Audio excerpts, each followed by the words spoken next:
les enfants, nous allons lire la Parashat Emor.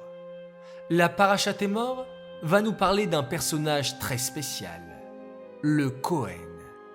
Le Kohen était l'homme qui travaillait au Beth Amikdash dans la maison d'Hachem. Le Kohen était un homme très kadosh.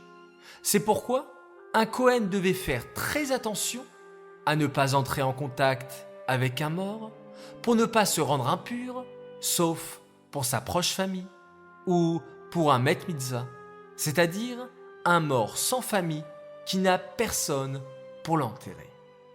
On doit respecter le Kohen, car c'est lui qui travaillait au Beth Amikdash.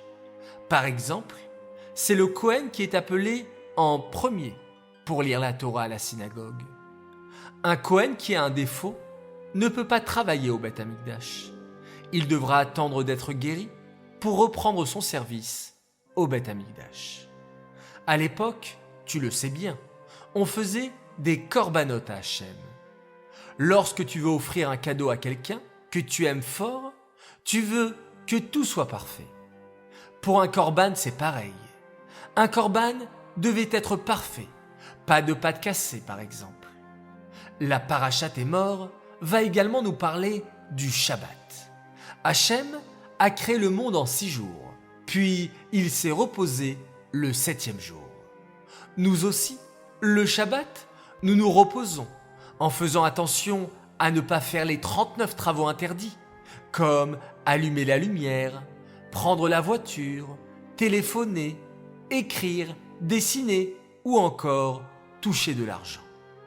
Shabbat, on prend de bons repas en famille, on lit, on joue, on se repose et on raconte la paracha. La Parashat Emor va nous parler aussi des fêtes juives.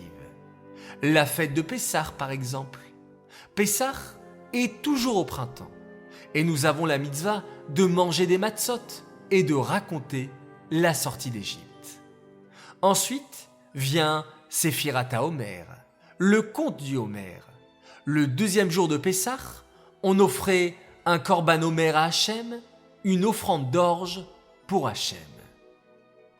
Pendant les 49 jours depuis Pessah jusqu'à Shavuot, nous avons la mitzvah de compter les jours du Homer. C'est Sephirat HaOmer, un compte de 7 semaines, car nous sommes très pressés de recevoir la Torah. Vient ensuite la fête de Shavuot, où nous avons reçu la Torah. Quel beau cadeau! Le mois de Tishri est, lui, un mois rempli de fêtes.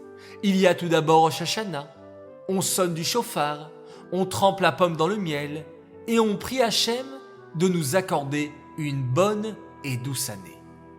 Puis, il y a Yom Kippour, un jour de jeûne et de pardon.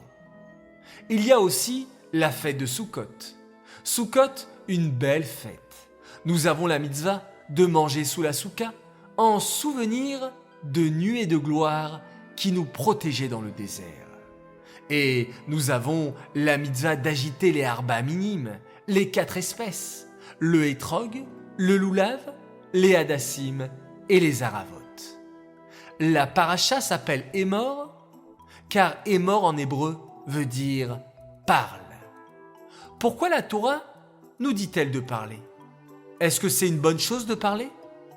Oui, parler est une bonne chose, si c'est pour dire de gentilles paroles. Dire à ses parents qu'on les aime, dire du bien sur un autre juif. C'est pourquoi la Torah nous dit « Emor », parle bien sur un autre juif. Voilà les enfants, vous avez bien écouté la Parashat Emor. Je vous souhaite Shabbat Shalom.